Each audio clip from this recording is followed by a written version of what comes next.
សូមអានឈ្មោះចំពោះក្រុមប្រឹក្សាស្រុកដែលមានវត្តមាននៅទីនេះផងដែរចា៎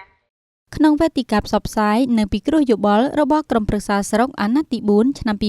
2025នៅថ្ងៃទី30ខែមិថុនានេះលោកទៀបប៊ុនជួយប្រធានក្រុមប្រឹក្សាស្រុកប្រាសាទបាគងខេត្តសៀមរាបបានលើកឡើងថាប្រជាពលរដ្ឋមានតួនាទីសំខាន់នៅក្នុងការរាយការណ៍អំពីបញ្ហាប្រឈមនានាដែលបានជួបប្រទះនៅមូលដ្ឋានដើម្បីបង្កភាពងាយស្រួលដល់អាជ្ញាធរក្នុងការដោះស្រាយបញ្ហា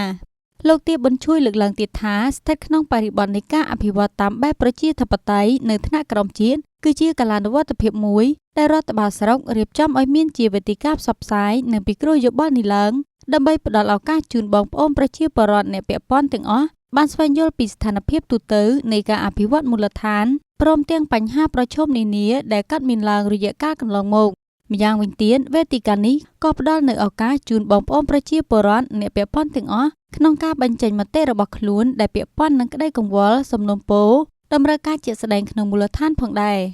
លោកបន្តថាវេទិកាផ្សព្វផ្សាយនៅពីគ្រោះយោបល់មានសារៈសំខាន់សម្រាប់លើកកម្ពស់គណនេយ្យភាពតម្លាភាពការឆ្លើយតបនិងការចូលរួមរបស់ប្រជាពលរដ្ឋទាំងបុរសស្ត្រីយុវវ័យនិងជនងាយរងគ្រោះក្នុងកិច្ចដំណើរការអភិបាលកិច្ចរបស់ក្រុមប្រឹក្សានៃរដ្ឋបាលថ្នាក់ក្រោមជាតិ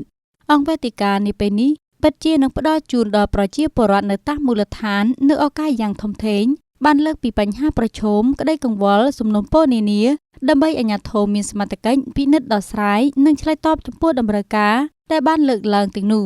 សូមជម្រាបថាវេទិកានេះក៏មានការចូលរួមពីសំណាក់ឯកឧត្តមលោកជំទាវជាសមាជិកាក្រុមប្រឹក្សាខេត្តសៀមរាបតំណាងមន្ទីរអង្គភាពជំនាញអាជ្ញាធរមូលដ្ឋានប្រជាពលរដ្ឋនិងសិស្សានុសិស្សជាច្រើនរូប